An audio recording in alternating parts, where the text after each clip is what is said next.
So we have been discussing in the last class Arya et al. Paper and its setup.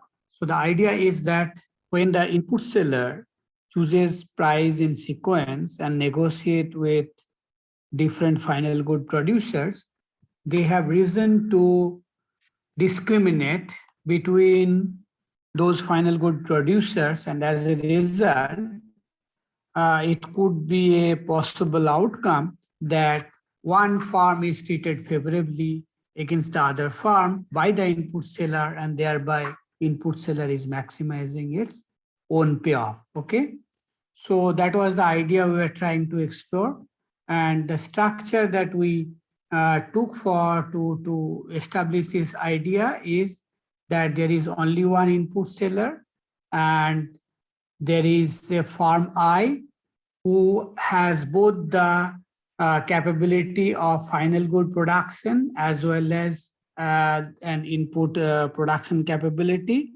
And as a result, the I can produce both input as well as our final good. However, there is an entrant which enters, but it has to rely on the input supplier for the input supply. Okay. And the timeline for this is that the input seller first sets an input price per unit for the player who is already in the market, that is incumbent. So W1 is the price that is set by input seller for incumbent. And then the entrant enters and IS sets another price W2 for the entrant. And then finally, both incumbent and entrant, they compete in the final goods sector by choosing your quantities, because we are concentrating on the Cournot competition in the final goods market. Okay, so that's how this particular model will play out. And here our focus is to see whether the input seller will play favorite between these two final good producers in order to maximize its own profit. And in the process, we would like to establish that whether the incumbent has the incentive, necessary incentive to outsource from input seller in order to gain some strategic advantage in the final goods competition, final goods market competition. Okay, so is it clear? So we are looking at the incentives of all the parties in terms of their own activities. So whether the incumbent would like to outsource, given that it has the capability of producing the input in-house, and then whether the input seller has any incentive to discriminate prices between the two final good producers in order to take advantage for its own profit maximization. Okay, so that's the target we are set with. So input supplier has cost CS and E gets the input at W2 price. So this is how the game is set up. Now here the question we are raising, whether I would like to, IS would like to charge W1, which is lower than W2. And if that happens, we will call them that you are playing favorite with respect to the incumbent, right? So you are discriminating price, and that might be optimal for the input sellers. That is our focus and our line of query. So now there are two regimes that will happen. So I can simply decide that I am not going to buy the input from the input seller. I can make it. So if there is a make regime, so I makes the input in-house. So that means only entrant will buy input from input supplier. And in that case, the standard optimization for the input seller would be that you maximize your profit based on this is the demand that will come from the farm, that is farm 2 entrant, which is coming late. Okay, so under Cournot you will be able to find out the profits, which is standard Cournot competition outcome. Then IS, based on their profit expression, would charge W2. This will be the optimal price under make regime, charged by input supplier to farm 2, which is the entrant, and this will be the price. And then based on that price, you will be able to find out what are the optimal quantities. Now, once that quantities are determined, then you also know under make regime what will be farm 1's profit and what will be farm 2's profit and what would be the input supplier's profit. So these are the three profits. Both farms are in the market, which means we need two different assumptions. So the look that we need CS has to be lower than A plus C by 2. Otherwise, the input supplier will not be able to get positive profit. Similarly, this particular expression gives you that the out of the make decision of farm 1, the profit will not be positive if this condition is violated. So the C has to be lower than 5A plus 2 CS, that is coming from here, divided by 7. Okay. So this is under regime make. Suppose buy regime occurs, which means that incumbent farm decides to accept this W1 price, which is offered by the input seller. Okay. And these W1 and W2 are chosen by the input supplier in sequence. And obviously it would optimize based on this sequential choice that how actually go about fixing W1 and W2. Because two different prices can be fixed by the input suppliers to two different farms. So now based on these W2 will be greater than W1, right? Which will be greater than W1? W2 would be greater than W1. No, that will optimally decide. No? The input supplier will decide whether to discriminate price or not. That we will figure out. Okay. So this is just W1 and W2. So we are starting off with some notations, but based on those choices, you will be able to get the quantities. Okay. Now, the profits of farm 1 from the buy decision will be the square of this. Profit of farm 2 will be this. So the process of optimization for input seller is now will happen in the following manner. Look at the input seller's total profit. Total profit will be W1 minus CS into the quantities that the farm 1 will produce, W2 minus CS into the quantity that the farm 2 will produce. And these quantities are determined based on the choices of W1 and W2. So it will all take into consideration and then decide that if I choose how to choose W1 and W2 to maximize this overall payoff. This is the overall payoff of input supplier. Now given W1, so we'll try to solve this problem in two stages and they are chosen in sequence. So first, suppose we go to the last stage first. That is how much will be the W2 choice that IS will decide, optimal W2. So to choose the optimal W2, it will simply consider that, okay, W1 I have already chosen, so I am not going to tinker with that. So given W1, it will be choosing W2 and that will become this particular expression. Now note here, interesting part is that this is related to W1 choice. So in case some W1 is chosen and if W1 goes up, W2 also goes up. So for the input seller, it can actually increase both the prices, okay? And there is an indirect effect through this channel, okay? So these two prices are actually behaving like that. If I increase W1 in the first stage of my consideration with the farm 1, then I will be able to choose greater W2, okay? But how far I can actually choose W1, that will depend on whether farm 1 accepts that.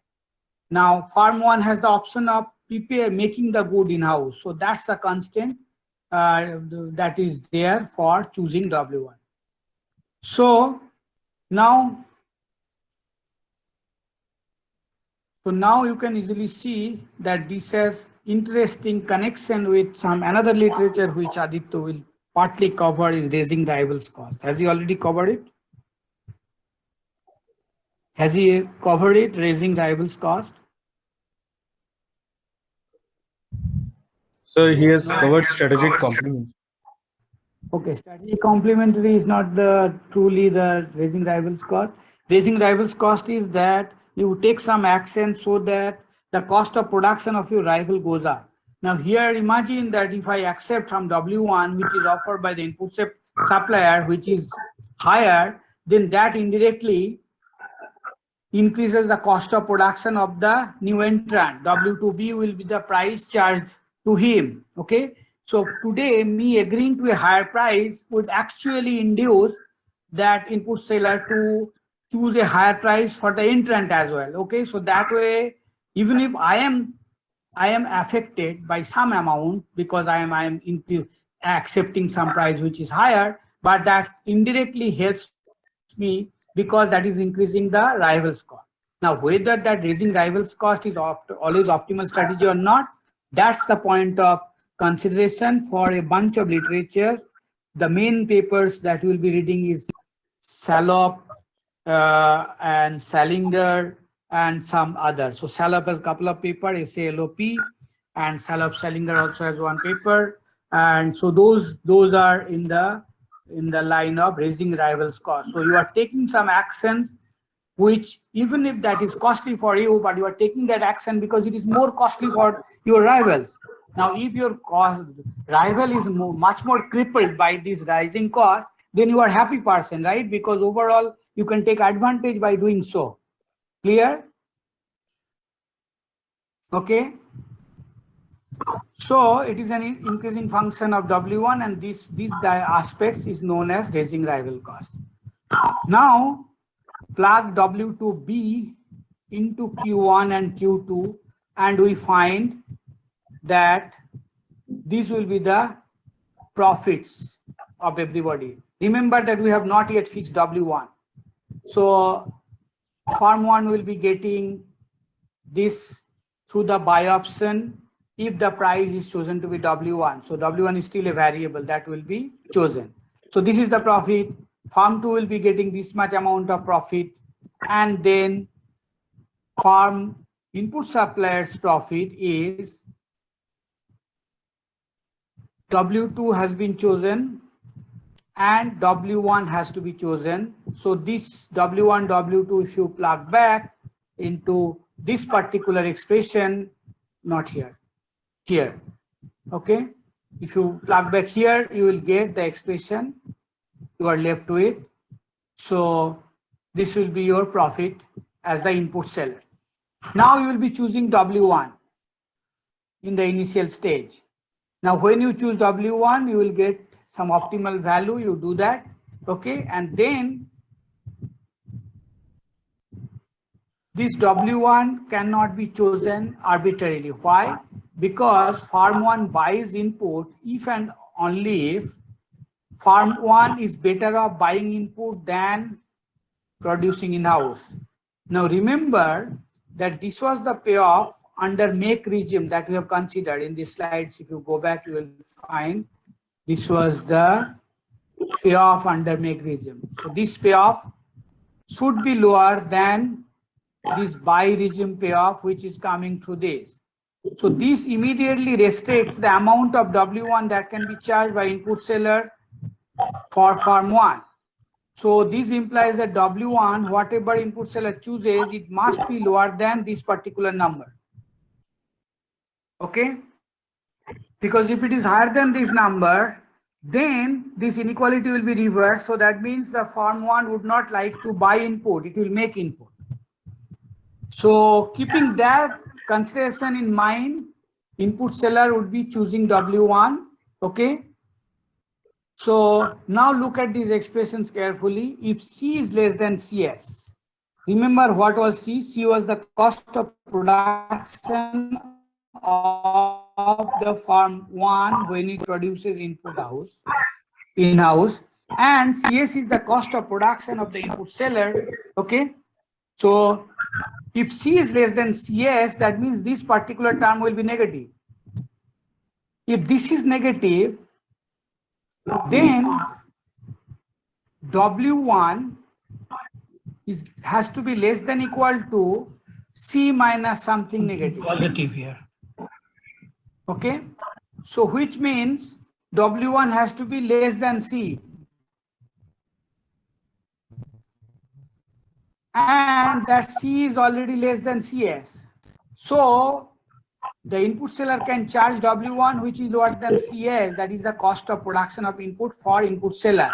So input seller would never ever charge a W1 which is acceptable to farm 1 for buying input from input seller if cost of production of input for farm 1 is lower than cost of production of input for input seller. Clear? So this is the first thing. Is it clear? Do you have any question at this moment?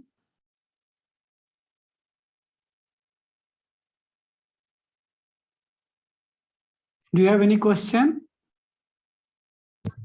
So can you explain Yeah. the last inequality, 5a plus CS minus 6w1 square? Right. So here, if you look at it, the right hand side is telling you that this is the profit that will come if the incumbent decides to produce input in-house. Okay. So the input seller, when it chooses W1, it has to lure this incumbent that please come and buy from me. And to do that, it must be that by buying at W1 input price, the incumbent must be getting a profit which is greater than what it gets simply by rejecting this offer of W1 and producing in-house. That is the right hand side. Okay. So that would give me from this inequality, that's the constant input seller has when it chooses W1, that will give me this condition that W1 must be less than equal to C plus some number, and that number is C minus CS by 6. Okay, now focus on this first inequality that if C is less than CS. Now this means that the incumbent's own cost of producing input, that is C, is lower than the input seller's cost of production. Okay. Now, under this situation, you can easily see that the only way to lure the incumbent to accept W1 has to be such that W1 is less than equal to C minus a positive number, because C is less than CS. Okay, so that means this particular term is negative. So that means C plus some negative number. Okay, so which means that the W1 that you can charge has to be lower than C. Okay, because it is lower than C minus something, minus some positive number. Okay, so that would mean that W1 is less than C, and we are already considering this particular parameter configuration. So C is already C less than CS.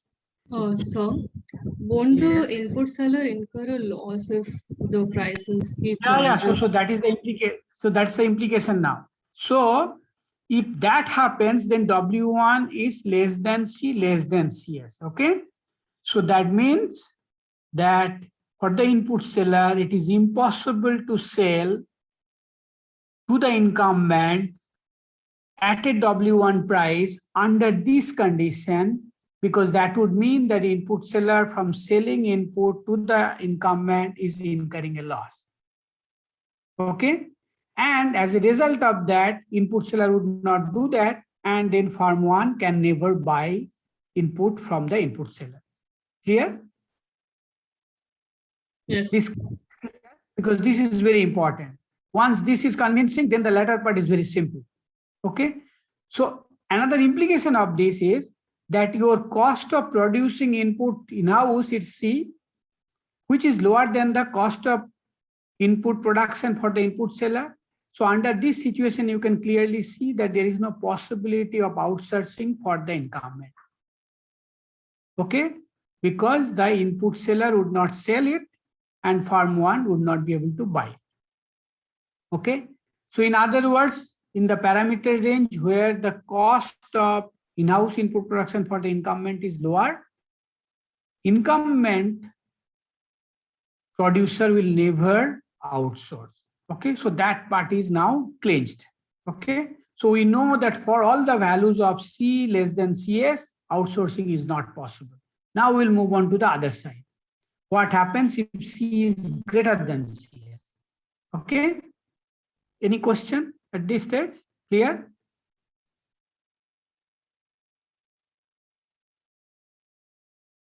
Okay. Should I proceed? Sir, Yes. even if C is less than CS, like as long as the difference is less than C, why can't the firm still buy? Because we just need W1 is less than equal to like C plus CS, C minus CS by 6. Right. So even if the C minus CS is negative, as long C as minus CS is negative. Okay. Which means that your right hand side here is less than C, because now I can put another inequality here with an inequality sign and put C here, given that this is negative. yes sir. So that means W1 is less than C. And I am considering the possibility C is less than CS. So this is the final inequality that holds for this parameter zone. Yes sir. Yes sir. And Got it sir. as soon as that happens, it is not worthwhile for input seller to sell. Okay. So now Yes, we sir. move to the other side. Okay. So then only when C greater than CS, then you get this expression positive, which would mean that your W1 has to be less than C plus something. Okay. So you can always charge W1 greater than some C here, still making it incentive compatible for the firm one to accept this buy option. Okay, not accept, for to say to recourse to this buy option. Okay, so if C greater than CS, then firm one is willing to buy at a higher price than its cost of production. So the W1 can be greater than C, and still firm one will buy input. And why it is buying input? Because this W1 has a positive relation with W2, which puts the entrant at disadvantage, and that's the time when it is possible for input seller to sell input to firm one. Okay.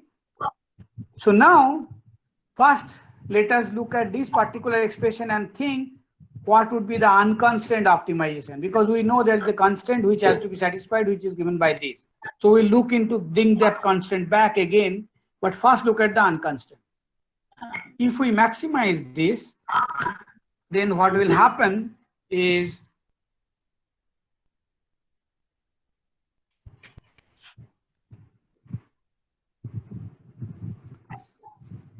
W1 will be A plus CS by 2. So that's the optimal. Now the question is, this particular W1, which is unconstrained optimal, so you can call it W1 star, is it lower than this? That's the condition. Okay. Now, if it is lower than this, that means if this particular condition is satisfied, then it will be lower than this. Okay.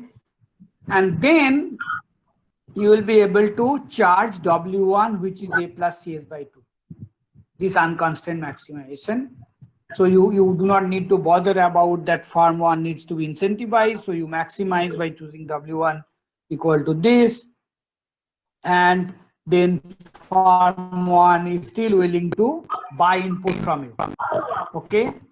Otherwise, if this condition is not satisfied, then you have to choose W1, which must satisfy this constraint. Okay. And which means that at the most, you will be able to choose W1, which is exactly equal to this number. Okay. This number. So now you can see that if the unconstrained optimal value of W1 is lower and that automatically satisfies the incentive constraint, then you will be able to charge W1. Otherwise, you have to charge W1, which is the highest value of that is this much. Okay. And you being a profit maximizer will be choosing that value.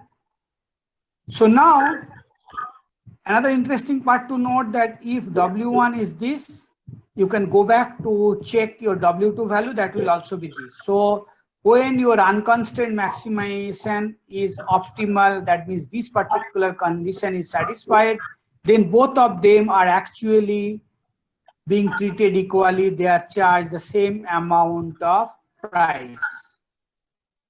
Again, I am having difficulty of my slide. Let me see whether I am able to. So is it clear? Is it clear, this slide? So if you look at the unconstrained optimization, you get W1, which is equal to A plus CS by 2. But in order to charge this particular W1, you know that that must satisfy your constraint. Now your constraint was this particular term. Okay, so this can be charged only when this is lower than this upper limit, which would give me a condition that if C is greater than this number, these two conditions are equivalent. Okay, so I have actually derived C from here. Okay, so if C is greater than this, then I would be able to charge this W1, which will automatically satisfy my constraint. Okay, so that's done. But suppose this constraint is not satisfied, okay, which would mean that this is reversed. So suppose C is less than this particular number, okay, then I can charge W1, but subject to my constraint, and that constraint was that I could charge W1 until this point. Okay, W1 was less than equal to this. So I am a profit maximizer. So I'll try to choose W1 to the maximum possible extent, and that would be my this number. Okay, so I have two situations. One in which this particular condition is satisfied, I have this particular optimal W1. Another, when this particular condition is reversed, I will choose this particular W1. Okay. Now the last sentence, what it is telling you, that if you are choosing this W1, then essentially from there you can also determine W2, and you can check that both of them are equal. It is only when we are doing this W1 equal to this, you can check that W2 and W1 are different. Okay, so this is the main idea.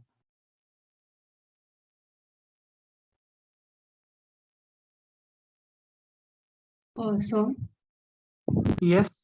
so can you just explain the intuition behind taking the second equality? Like rather than taking W1 is greater than equal to C plus C minus S, that?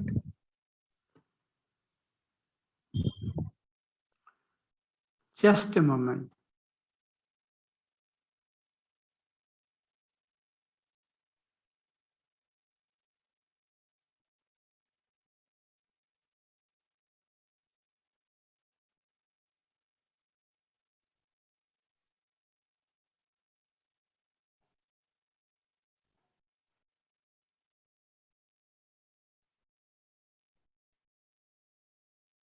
Yeah, ask me. So how does the firm decide between the two W1s, like the two equalities? The two W1. Yes, sir. So when does he choose A? So it's like abiding by the constraint. So what you need to do is that you know you have a constraint. And what is that constraint? Your constraint of W1 is that if you want to sell, that it must be acceptable to the buyer. That's my incumbent. Okay. So that has given me a condition that my W1 must be less than this particular number. That we have already established slightly at the upper side of this particular slide, if you remember. Okay, this particular number. Clear? Can you see it? What I'm here? Yes. To? Okay. Now, you see, you have constraint, but that doesn't mean that constraint is always binding, right?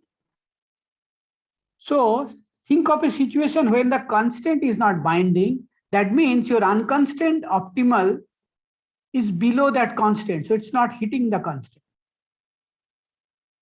And that is possible only when this condition is satisfied. And in that case, you are choosing your W1, which is unconstrained choice, and that is because your choice is not hitting the boundary. Okay. On the other hand, when you are in a situation that this particular unconstrained choice is greater than this boundary point, okay, that means this condition is just reverse. That means C becomes less than this number. So in that case, that is my otherwise qualifier. In that case, what you are able to do, because you remember your W1 has to be less than equal to this particular number, okay, in order to lure the incumbent to buy from you. So at the most, you can choose your W1 to be this much.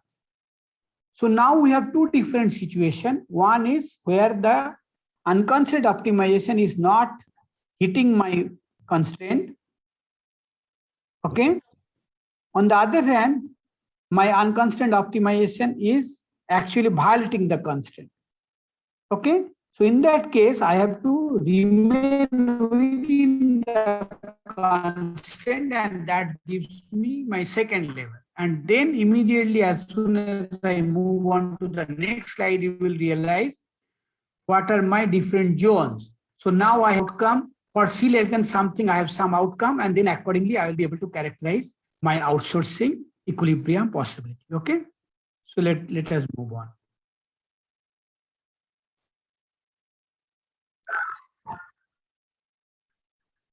So that the firm 1 is incentivized to accept your offer of W1.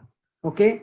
Now, if it is unconstrained, then both the firms are treated equally and they are charged the same amount of price. If they are not, then differential price is being charged. Okay. So now, as we have seen that if C is less than CS, then we do not have any outsourcing. That means firm 1 never buys it from firm IS. Okay. So that's very clearly argued here. Only we get outsourcing when C is greater than CS. So finally, what would be the outcome for us is that if C is less than CS, then no outsourcing occurs. If we have this particular condition, that means C is greater than this, that means you are in a domain where you are unrestrained. You can choose optimally by choosing W1, and which is the same as W2. It's only in the other situation where C is between this C greater than CS, but less than this number, the outsourcing occurs at a lower price. That is W1 equal to this much amount to incentivize firm 1 to accept the offer of buying input from the input seller. So what you get is essentially a make regime for all C, that's cost of production for first firm, which is below the cost of production of the input seller CS. Okay. Now that is more or less you guys are happy with. Okay. But what is new and you are understanding, because this part is nothing to be different from the standard conventional the understanding that wherever the cost, if the cost of production is lower, then why should you unnecessarily buy from outside? But this part, immediately the next part from CS onwards, that if your cost of production is greater than CS, you are buying input. But you are buying input in two different terms. For the intermediate C, you are buying input at a lower price. Okay, that is essentially used by the input seller to incentivize you to accept the contract, because otherwise your buying option, making option is still available to you, and your cost of production is not very large as compared to the input seller cost of production. Okay, so this part is happening, and here the prices that are charged is lower for firm 1 as compared to firm 2. Now, if you go far beyond, then the same price will be charged.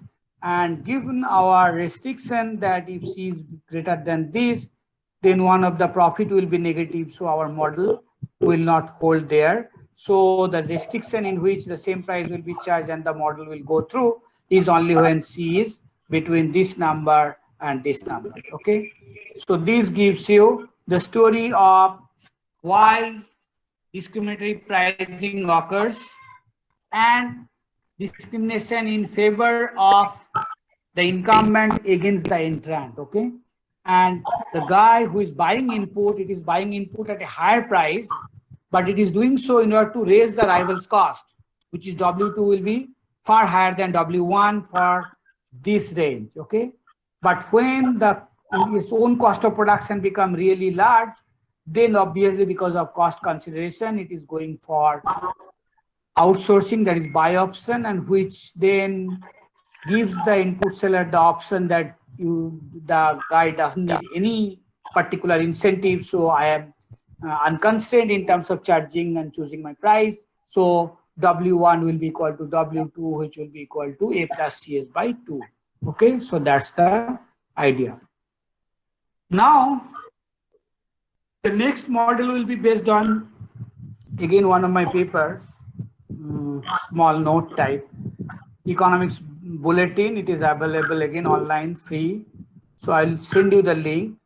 So the target would be, I'll give you the glimpse of this paper. So remember that this particular paper doesn't tell you that outsourcing can even occur in this range, right? So it tells you that it is a make regime. Now my point that I would argue in model 6 is that actually outsourcing can happen when C is lower than CS. Okay, so, and how it will happen, what we have tried to construct in this particular model is that when this guy is having lower cost of production of input, it can simply sell that production technology to the input seller. Then input seller will be facing that smaller cost of production, okay? And when it does so, they sell the technology to the input seller, and then once it sells the technology, that means the patent is sold off, then the firm one would not have the necessary patent to produce the input in-house. So essentially, you are divesting yourself of one important option of producing in-house by selling your technology, okay?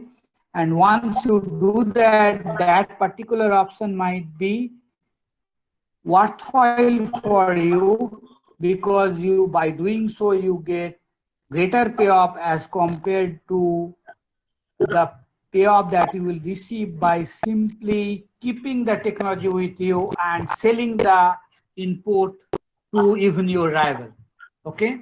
So remember that by selling the technology to the input seller would mean that, given the structure that we have been following, then it will be only one input seller have the technology of production. So that the input market will become monopoly. And that monopoly situation of the input market will allow the input seller to get more amount of profit. And that profit can easily be appropriated by the first firm at the time of selling the patent, that you give me this much with the help of a take it or leave it offer, you give me this much and then I sell the technology to you, okay? So that's the main argument that we are doing. And as a result of that, you have seen outsourcing from Arya et al. To the right side of this. I will show you outsourcing to the left side of it, okay? So that's the advantage. So now here what you are learning is apparently, which is not very intuitive, but there are interesting strategic consideration for which things are happening and which may not have easily understandable kind of model which can convince you. Okay, so I am doing it with the help of this technology cell in this region. Now you can also do in many other ways too. If you can show, then those are new papers, okay? So when you are able to think of something, some new reasons, you can always write something which will be a kind of paper giving concrete and robust argument in favor of the outcome that you are trying to rationalize. Clear? So is the motivation clear for the next paper that we will be bringing up? So I have already given you the motivation behind this particular paper, which will be in terms of a technology cell, okay? And that will enable us to establish that outsourcing can occur even if you have advantage in input production in terms of cost, but that cost advantage, it may not be good for you to keep with yourself, and it is better that you sell the technology to the input seller and thereby you are forced to buy input from the market rather than producing in-house. Because once you have sold off the technology, you have no proprietary right on that technology, so you cannot use that to produce in-house, okay? So if you remember that one of you did ask me a question that at the time of Arya Ital, that whether it's a good kind of assumption to think that when the incumbent is actually producing input in-house, that it is not participating in the input market. So in other words, that if I am producing in-house and someone else is selling, that input seller is selling to the entrant at a higher price, then why don't I also offer something to that entrant and get some extra profit out of it? At least selling at the same price, okay, but marginally undercutting it, okay? So that was the question raised by one of you, and in fact, that was the question which motivated me to write this paper. So I was not happy with many of these models, and that unhappiness was carried forward in terms of writing something and clinching some issues with respect to understanding this particular field. So now, what guarantees that I produce input in-house and I do it at a very low cost, and then someone else is creating an input market and selling the input at a higher price, and I'm not selling the input there? Because that means that I'm unnecessarily restricting myself in terms of my option of not earning profit from the input market, okay? So that seems to be a very strange assumption, and there is no such kind of restriction in terms of me selling in the input market, because it's free market, anybody can participate in the input market. And when I participate in the input market, I can compete with the input seller, and if I am able to compete, then my input will be bought by someone else and I will earn profit, okay?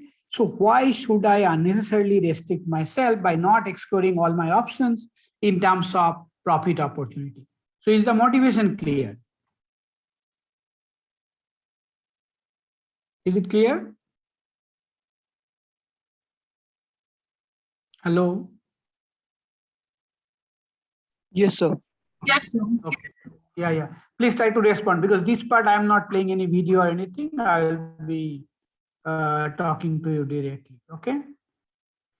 Okay. So now, what are the problem with Arya, Mittendorf, and Sappington? Okay. So this is from Management Science. It is known to be the best, the leading journal of management kind of literature. Okay. And this Sappington is a great guy. So is Anil Arya. They are also in good places in North America. Okay. So what are the problem with this model? First, input prices were negotiated. You see, these are like private deals that are happening between the parties, rather than a market where input seller is setting a price and anybody who is willing to buy input is able to participate and buy input from the market. Okay, so there was no input market, so to say, in the model that they consider, Arya et al. Okay. Similarly, Firm 1 strategically opts for outsourcing to raise rivals' cost, and in the process may also get a favorable treatment in terms of lower price for input as compared to rival for some parameter value. So that was their thrust point. Now, outsourcing never occurs, as we have already mentioned, for lower cost of input production. Okay, so if you go back to this particular diagram, then you know that this was the make regime for the incumbent, and it was not participating in the input market. It was only producing for itself, and there was no outsourcing happening. Now, what I will do, so let us raise some questions with respect to this paper. So a better assumption would be that input supplier fixes a price, and anyone willing to pay that price would receive the input supply. And in their model, they also assume that the input supplier has least cost input production technology.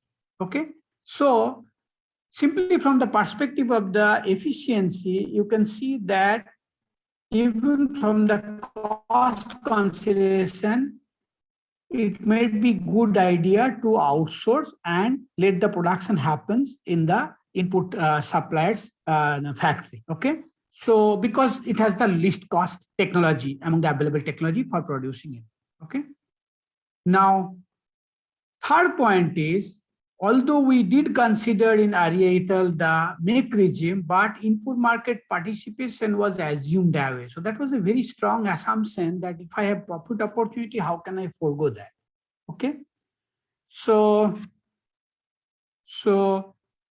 and in fact, if farm one has better technology, okay, then we have seen that there is no possibility of outsourcing. Okay, but we'll show that even if farm one has better technology, that technology can simply be sold off to the input seller, and in the process, it will be earning greater overall profit because first it will charge some price for the sale of that patented technology that it possesses, and then on top of that there will be some competition, so there will be some profit from the final good. So two together would make this guy better off for some parameter configuration. Okay. For another set of parameter configurations, it could be that this particular farm with a better input production technology is simply producing input in-house, but it is participating in the input market and selling the input there. Okay. So in that sense, we are not restricting the options of any of the firms in terms of doing business. Okay. So now we just do a little bit of renaming of the farms. Okay, so this was done from that particular publication, but you can also work with the same notation. So farm 0 is an input supplier. Farm 1 can produce both input and final goods. Farm 2 can only produce final goods. Okay, so essentially my farm 2 is an entrant, farm 1 is an incumbent, and this was the input supplier. That's how the previous model was considered. Now we consider a 3-stage game. Now what are the stages? Farm 1 decides whether to outsource. Now in my model, outsourcing means that I divest myself of the input production technology by selling it.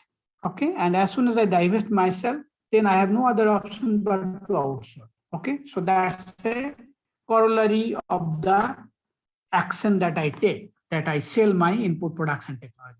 Okay, you will see many this kind of pre-commitment effect in plenty of other strategic consideration. Okay, so you will see that people do take some initial actions which acts as pre-commitment in a dynamic game. So patent sale is essentially a pre-commitment that I don't have the technologies, and what do? I have the only option is to buy input from the input market, and whatever be the price there, if it is profitable for me to buy the input and sell in the final goods market, then I will buy and produce and sell. Otherwise, I will remain idle. Okay, so that was the idea. Now, this particular sale is taking place with a take it or leave it offer, which means that the bargaining power is solely vested on the farm 1. So basically, I push you to the kind of reservation payoff, and that's how I'm selling the technology. Okay. Now, patent sale leads to monopoly of farm 0, okay, in the input market, and it sets price of input. So now you can see that now there are two final good producers, both are coming with some demand, and based on the combined total aggregate demand, the input seller will be charging its monopoly input price. There is nobody which competes in the input market. So as a result, it will be charging very high price, and it will be able to earn a lot of profit, okay, just because it is a monopoly input seller. Okay, so now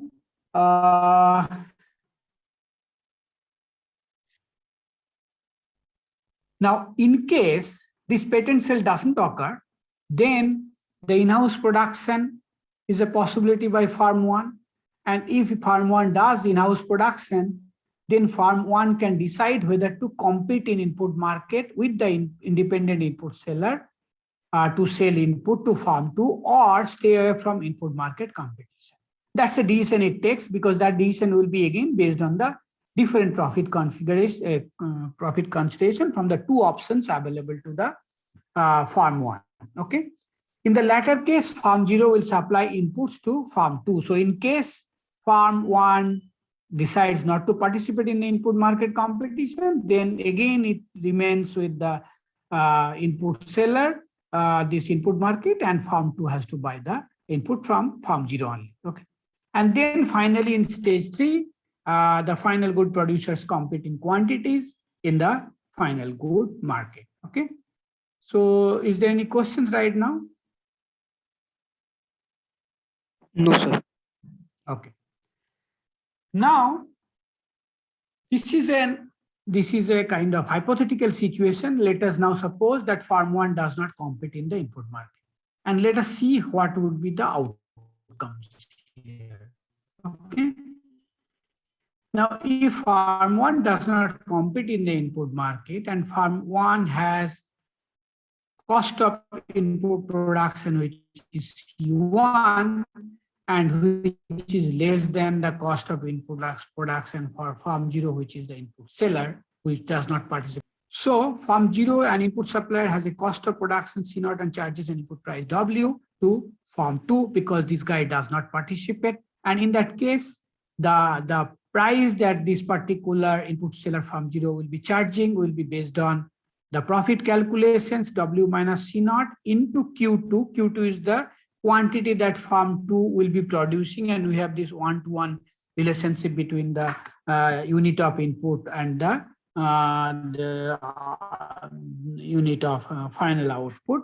So this particular expression has to be maximized, and given that this guy has C1 as the cost of production of input, and whatever be the W that will be charged by the input seller will be the cost of productions for the farm 2. Okay. So these are the quantities. So for farm 1, C1 is the cost of production, and the rival will have a cost of production, which is the price of input W. So this is the farm 1's quantity, this is the farm 2's quantity. Corresponding profits of farm 1 and 2 can be easily defined. But now for the consideration of input seller, it knows that it is the monopoly seller, and W minus C0 is the margin at which it can sell, and QT is the quantity that will be demanded by the farm 2. And that gives you this expression, and then you will be able to find out what would be the particular value of this W under this expression. Okay. So now under this situation, when there is no input market participation by farm 1, we will be able to find out that the input price that will be charged by the farm 0 in the input market will be this.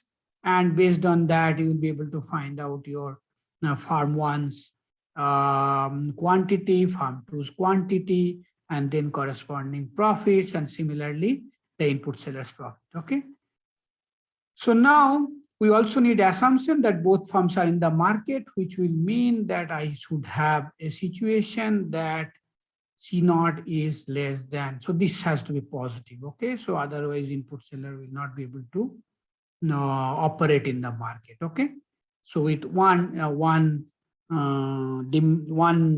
buyer, because that's the farm 2, so input seller has to viably produce in the market, and that production must give it the positive profit, and which will give you that C0 must be less than A plus C1 by 2. So this is our highest possible value of C that we'll be focusing on, and our entire characterization of the results will be to the left of that C bar. So C bar is the highest point beyond which we will not have input sellers in the market. So we are not interested in that kind of distorted situation. Now, suppose instead of this particular hypothetical situation where farm 1 does not participate in the input market, suppose we now think of another possibility that there is input market competition. So whenever farm 1 is producing input for itself, it is not only producing input for itself, it can also go out and sell the input in the market. And when it does so, there is a competition between the existing input seller, which is farm 0, and we assume that there is price competition. Okay, so we are assuming that this is price competition. Okay, so now look at one some simple kind of way to extend this model is that we have taken this two-stage game where in the input market, we are assuming price competition in case it happens, but on the output market, we are assuming your quantity competition, okay? And let me also give you another paper of mine where we have actually taken price competition in both stages, but you know the problem with the price competition literature is that if the goods are homogeneous, then that gives you the Bertrand paradox. So when you want to have price competition everywhere, the only way and a good way to model that will be to look at the differentiated product industry. So we took a differentiated product industry, and then that in that situation, we have extended this model where we have allowed price competition both at the input market stage as well as in the final goods stage, okay? So that was possible because we assume differentiated product. In case of homogeneous product, we all know that the Bertrand paradox will occur, and as a result, there is not much interesting results, not many interesting results we can develop in those kind of setup, okay? So we are assuming in this model that input market competition is price competition. And now immediately you can see that given that firm 1 has lower cost of production as compared to firm 0, so whenever firm 1 decides to participate in the input market, and since there is price competition prevailing, so firm 1 will be able to capture the entire market by simply undercutting the input seller in this input market, okay?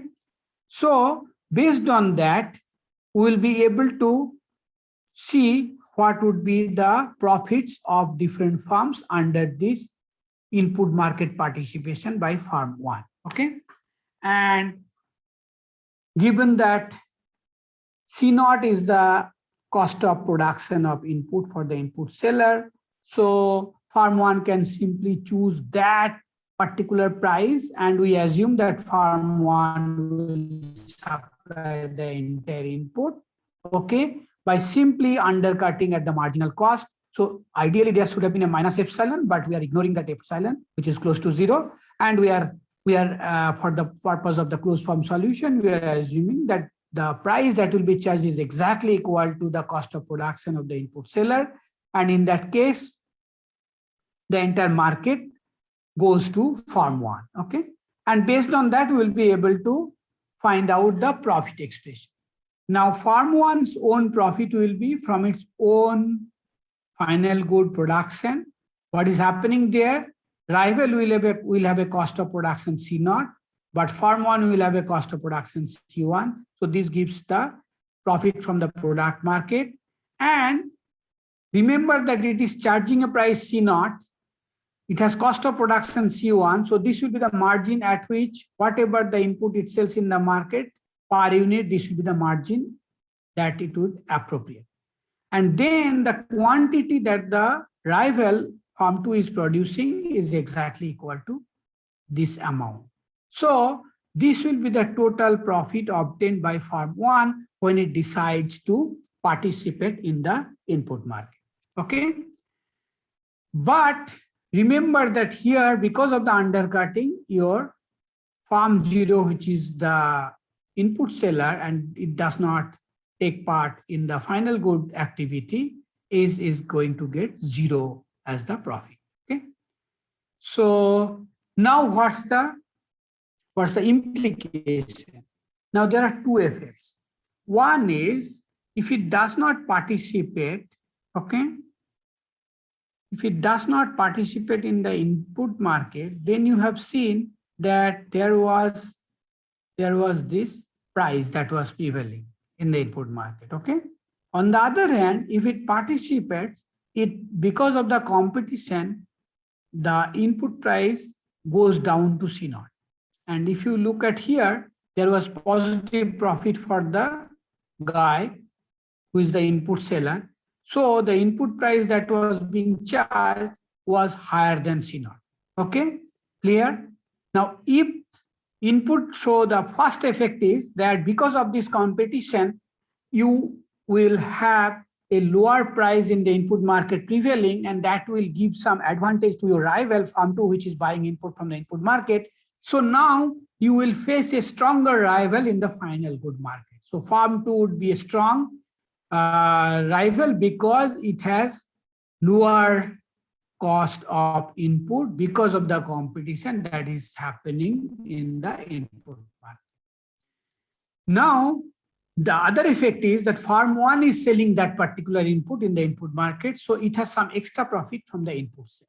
Okay, and we have to look at that these two effects, how do they interact in terms of deciding what the farm 2, what the farm 1 will do, whether to participate in the input market or not. Okay, so the net overall benefit of input market participation can go either way. That is clear because of these two effects, and we can characterize that pi 1 under no participation will be greater than pi 1 under input market competition, provided that your C naught is less than a particular number C tilde. Okay, so here we will be playing with the different values of C naught in terms of characterizing the different regime of outsourcing and input market competition. So we will be characterizing everything in terms of C naught. So if you look at the previous diagram, your variable that we have to taken on which we were characterizing was C. Okay, C was measured along this real line.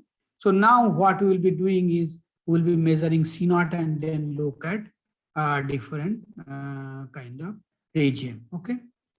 So now we get a first proposition. First proposition is that in case it is possible for farm 1 to commit not to enter into input market competition with the independent input seller, it would do so for all C naught, which is greater than this C tilde, which will reverse this particular profit expression.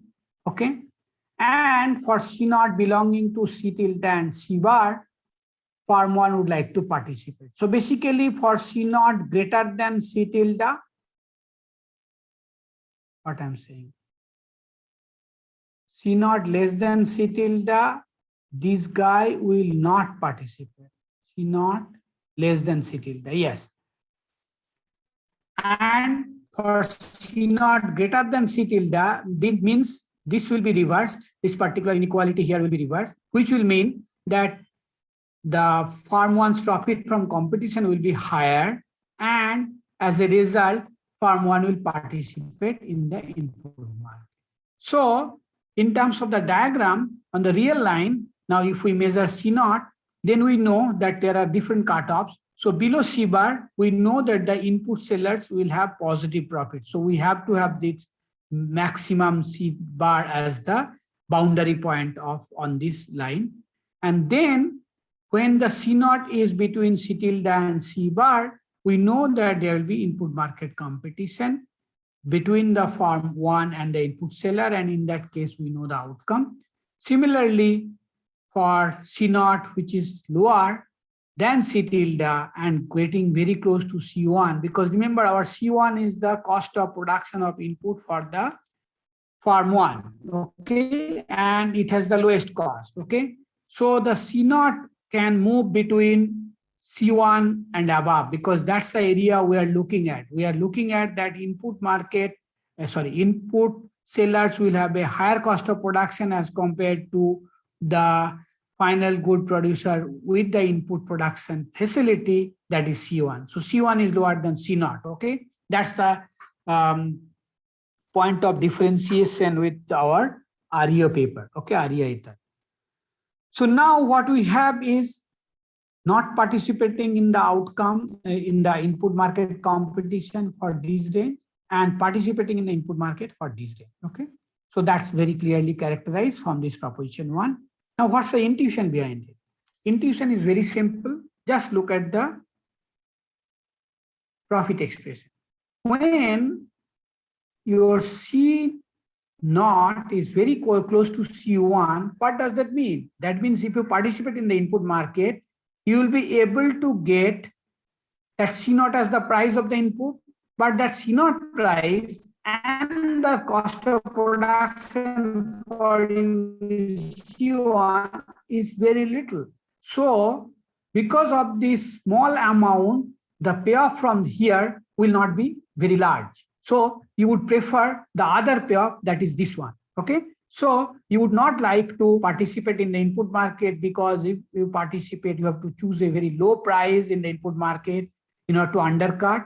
And because of that reason, your overall profit will not be very large.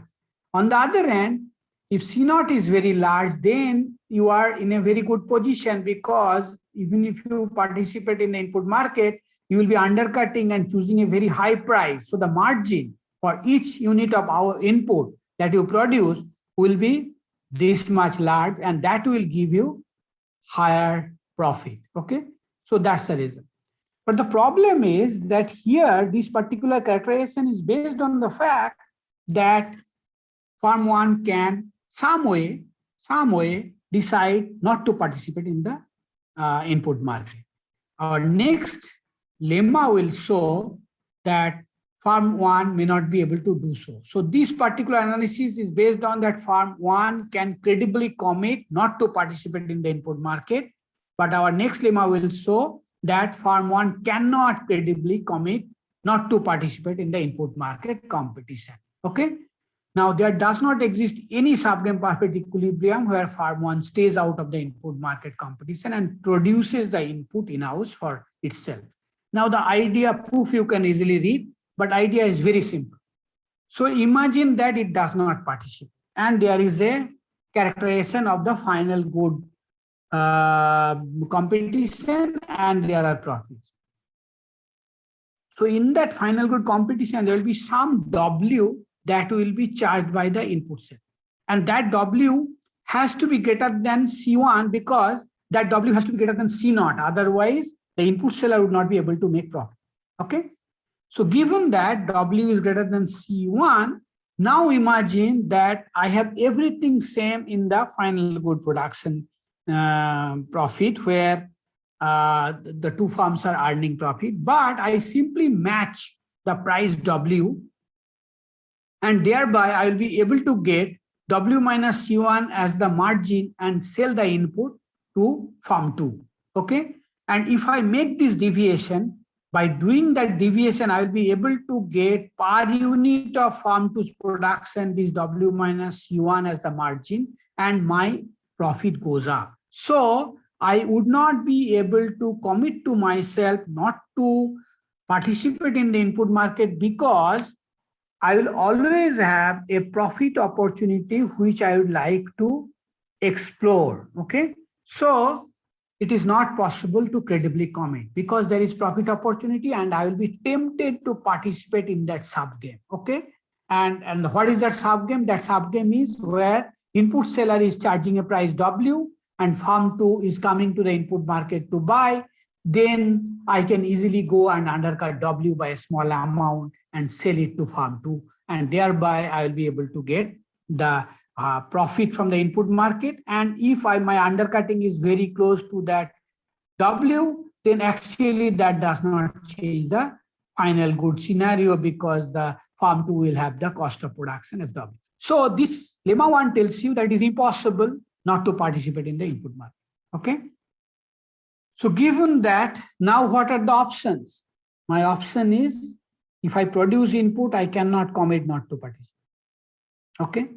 So I might have certain situations that I want to undertake some action which will forbid me from producing input in-house. And what is that action?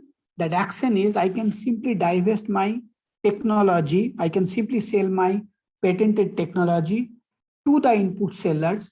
Okay. Thereby, I am just divesting of one option, that is producing in-house. And if I do so, I have to check whether I am able to get better payoff. Okay. So now, as soon as I sell the technology, and that's in this case is equivalent to a commitment to a decision of outsourcing, I know that there will be monopoly of the input seller. And in that case, you can check in the MEG regime, we have already calculated that our price of input that the input seller firm 0 will charge to both the firms will be this. And this is now the C1 is the cost of production for the input seller, because it has bought the patented technology with the C1 as the marginal cost of production.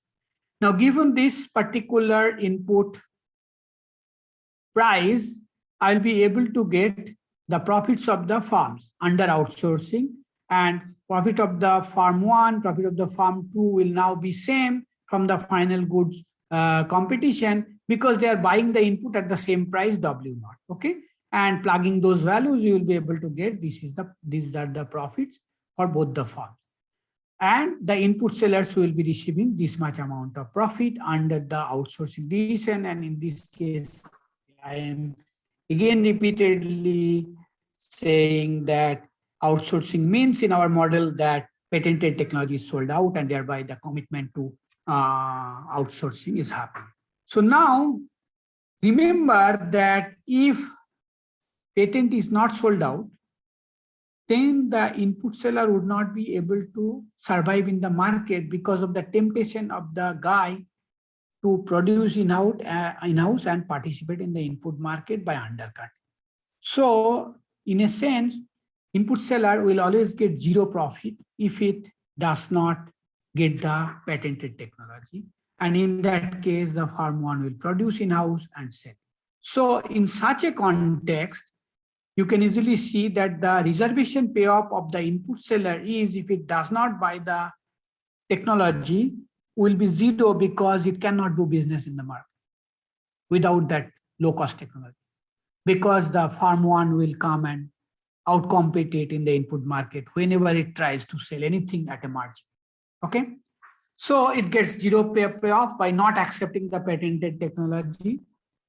However, by accepting the patented technology, it is getting this much profit. So now the take it or leave it offer will simply dictate the terms, that farm 1 will simply say that you give me this upfront payment, okay, and you take my technology.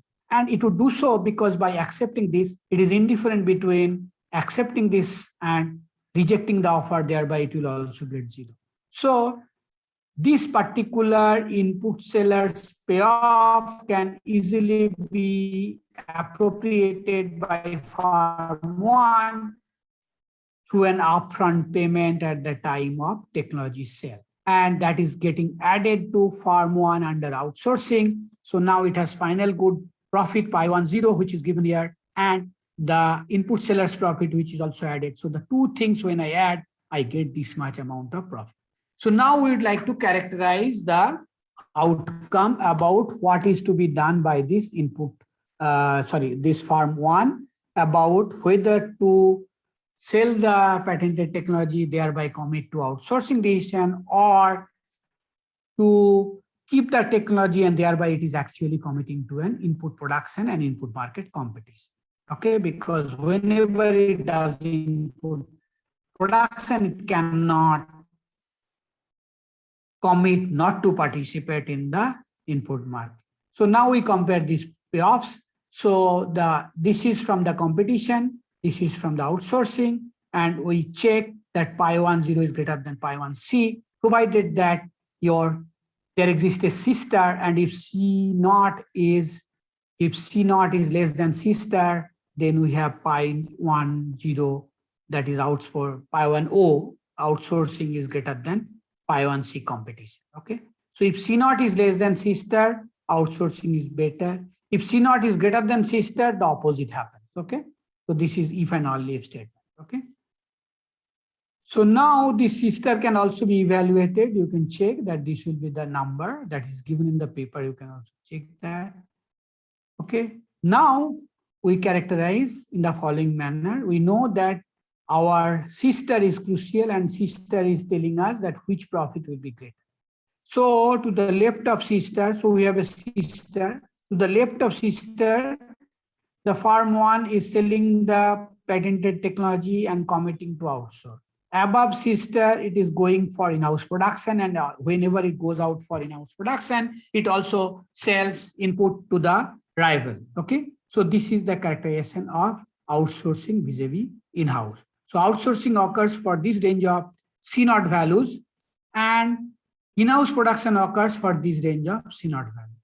Now remember what is happening interesting. So we are thinking of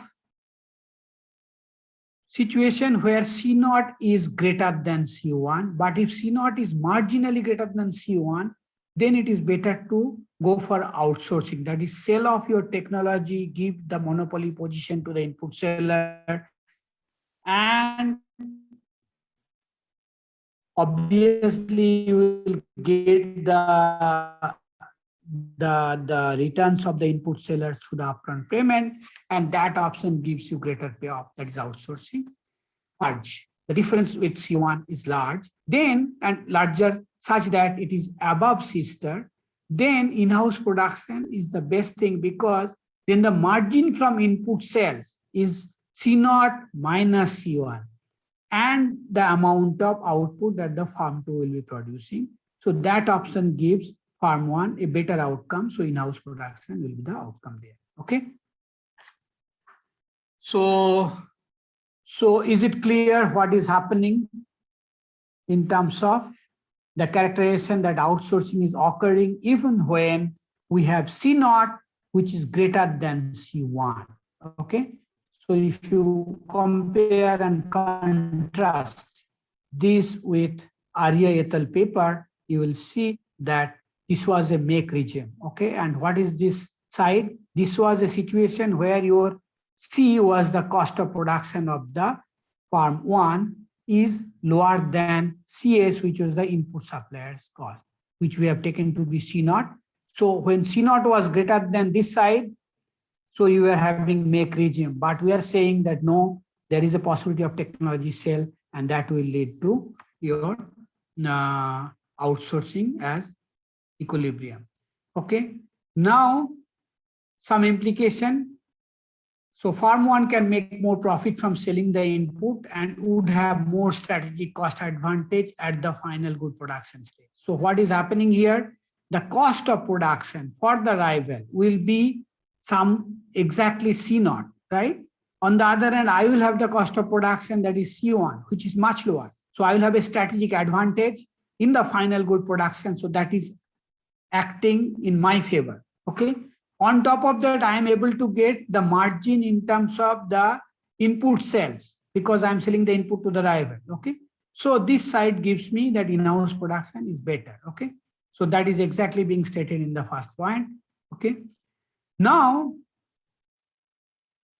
it also softened the competition. So because of this very high price for the other guy, the input price, the market that is becoming, the two firms are there, but with very different cost structure. Okay. And one firm is really weak, and that softens the competition in the final good market. Okay.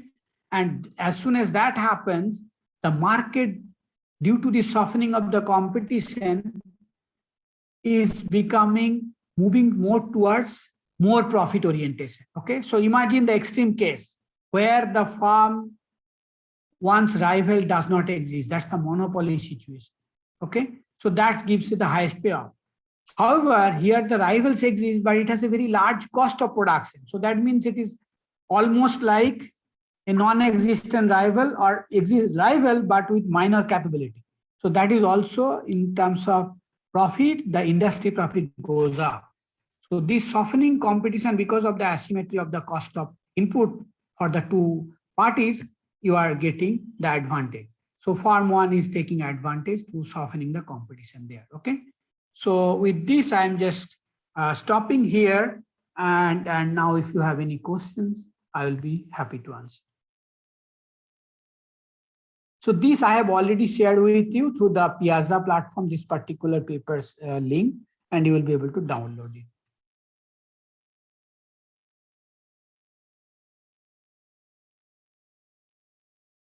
Any question?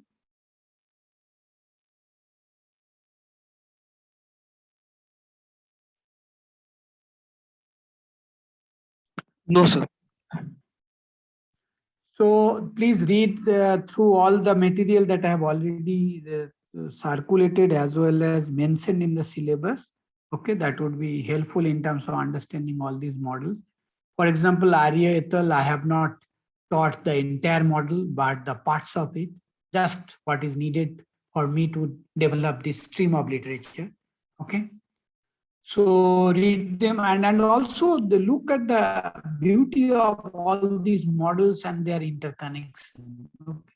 And in the next day, I will take up the model which I gave in the last year exam. Okay, so I'll take you through that. That's a marginal innovation around all this stream of literature. Okay, so how they are effectively being developed one after another. So from REO to my paper, and before that, REO from other papers, if you look at it, you will see that they are happening by simply changing the structure of the game a little bit. So REO was the first in terms of making this sequential pattern of input price negotiation. But his fault line was that he didn't look at the input market participation by these guys. Okay, which I have introduced, and then I got a very different result. And then to establish outsourcing, I have this technology cell as the driving force. Okay, so that way. So just read them very carefully, and then you realize the subtle differences in all this. Okay. So please upload these